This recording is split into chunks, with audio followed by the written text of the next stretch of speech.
નમસ્કાર, nation plus ન્યૂઝમાં આપનું હાર્દિક સ્વાગત છે। હું છું વશિષ્ઠ શુક્લ। વડોદરાના બિલ્ડર આલમને હચમચાવી નાખતી ઘટના વડોદરા પોલીસના ચોપડે ચડી છે, જેમાં શહેરમાં અત્યાધુનિક ગાડીઓ ફેરવીને ફાંકા ફોજદારી કરનાર નિશિત અશોક પંચાલ આણી ટોળકીએ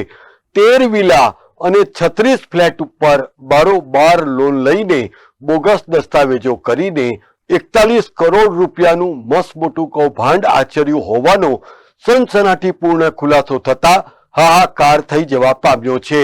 દર્શક મિત્રો, કોઈ પણ વેબ સિરીઝને ટક્કર મારે એવા ગુનાહિત માનસની મોડસ ઓપરેન્ડી ધરાવનાર નિશિત પંચાલ, જે વડોદરાની રાજસ્તંભ સોસાયટીમાં રહે છે, અને આ જ નિશિત અશોક પંચાલે અમદાવાદ, વડોદરા અને ચેન્નઈ ખાતે ભાગીદારીમાં કન્સ્ટ્રક્શન સાઇટ ચલાવનાર પેસિફિકા કન્સ્ટ્રક્શન કંપનીને ટાર્ગેટ બનાવી હતી। વડોદરાના બિલ અને ભાયલી વિસ્તારમાં પેસિફિકા કન્સ્ટ્રક્શન કંપનીના ચેરમેન કમ મેનેજિંગ ડિરેક્ટર રાકેશ મોતીલાલ ઈસરાનીએ સુનિલ પટેલની સાથે 2 અલગ અલગ સાઇટ્સ બનાવી હતી, જેમાં બિલ ખાતે આવેલ પેસિફિકા લેક સાઇડ ખાતે કાસા લેક સાઇડ ફેઝ 1 અને ફેઝ 2 અંતર્ગત કુલ 226 વિલાનું નિર્માણ કરાયું હતું, તો ભાયલી ખાતે ધરતી મેડ્રિડ કાઉન્ટી સ્કીમમાં કુલ 336 ફ્લેટ્સ બનાવવામાં આવ્યા હતા। નિશિત અશોક પંચાલે આ મિલકતોમાં ખાલી ફ્લેટ્સ અને વિલાને વેચી આપવા માટે બિલ્ડર્સ સાથે સમયાંતરે મિટિંગો પણ કરી હતી। આ મીટિંગ પહેલાથી જ નિશિત પંચાલના મગજમાં રાકેશ ઈસરાની અને સુનિલ પટેલને નવડાવી દેવાનું નક્કી જ હતું, અને આ સમગ્ર હકીકતનો ભાંડો તો ત્યારે ફૂટ્યો જ્યારે કેનરા બેંકના અધિકારી એક ફ્લેટની લોન માટે સ્થળ નિરીક્ષણ માટે ઘટના સ્થળે આવ્યા, ત્યારે બિલ્ડર્સની ટીમે વળતો સવાલ કર્યો કે જ્યારે આ ફ્લેટ વેચાયો જ નથી તો પછી લોન વાળી વાત આવે જ કેવી રીતે। આ ઘટનાની તલસ્પર્શી તપાસ કરવામાં આવી ત્યારે પેસિફિકા ગ્રુપના પગ તળેથી જમીન સરકી ગઈ, કારણ કે આ ખુલાસો થયો એ પહેલા તો બિલ ખાતેની સાઇટના 13 કરોડ રૂપિયાના 20 વિલા અને ભાયલીની સ્કીમમાં 21 કરોડ રૂપિયાના 36 ફ્લેટ બારોબાર વેચાઈ પણ ગયા અને તેના દસ્તાવેજો સુદ્ધા બની ગયા। આ તમામ મિલકતો ઉપર બોગસ ડોક્યુમેન્ટના આધારે લોન લઈને દસ્તાવેજો કરાયા હોવાની કુલ 2 ફરિયાદો વડોદરા પોલીસના ક્રાઇમ બ્રાન્ચ ખાતે નોંધાવા પામી છે, જેમાં માસ્ટરમાઇન્ડ તરીકે નિશિત પંચાલ હોવાનું જણાવવામાં આવ્યું છે।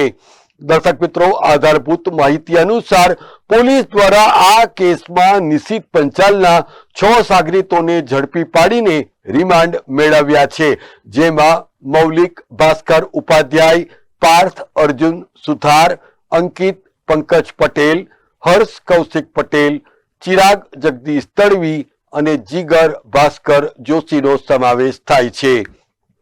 જો કે પોલીસ દ્વારા પકડાયેલા આ આરોપીઓ તો માત્ર પ્યાદા છે, કારણ કે આ ફરિયાદ થશે એવી ભનક આવી જતા નિશિત પંચાલ એની પત્ની કાજલ અને બહેન યશવી પંચાલ સાથે દુબઈ ભાગી ગયો છે, જેને પરિણામે હવે વડોદરા પોલીસ માટે ઘોડા છૂટી ગયા બાદ તબેલાને તાળું મારવા જેવી સ્થિતિ આવી પડતા હવે લેભાગુ નિશિત પંચાલ સામે લુકઆઉટ કોર્નરની નોટિસની કાર્યવાહી શરૂ કરવામાં આવી છે। દર્શક મિત્રો, એક આધારભૂત માહિતી અનુસાર આ એક બહુ જ સુવ્યવસ્થિત ઢબે આચરવામાં આવેલું કૌભાંડ છે, જેમાં state bank of India Ellora park શાખા, ઇન્ડિયન બેંક રાજમહેલ રોડની શાખા, બેંક ઓફ બરોડાની ભૂતળી જાપા અને દિવાળીપુરા બ્રાન્ચ અને સેન્ટ્રલ બેંક ઓફ ઇન્ડિયામાંથી કરોડો રૂપિયાની લોન મંજૂર કરાવી લેવામાં આવી છે। આ લોન મેળવવા માટે સત્તાવાર કંપનીનો નકલી ઓથોરિટી લેટર, સહી અને સિક્કા તેમજ અન્ય પાન કાર્ડ સહિત અકોટા સબ રજિસ્ટ્રાર કચેરી ખાતે દસ્તાવેજો સુદ્ધા કરાવી લેવામાં આવ્યા હતા। આ કૌભાંડમાં બેંક અને સબ રજિસ્ટ્રાર કચેરીના અધિકારીઓની ભૂમિકા પણ રડાર ઉપર છે, ત્યારે આટલું મોટું કૌભાંડ આચરનાર નિશિત અશોક પંચાલ સામે કડકમાં કડક કાર્યવાહી થાય એ ઇચ્છનીય છે. સમાચારોના સતત અપડેટ મેળવવા માટે અમારી નેશન પ્લસ ન્યૂઝની યુટ્યુબ ચેનલને સબસ્ક્રાઇબ કરો, બેલ આઇકન દબાવો અને જોડાયેલા રહો ફેસબુક, ઇન્સ્ટાગ્રામ અને ટ્વિટર પર.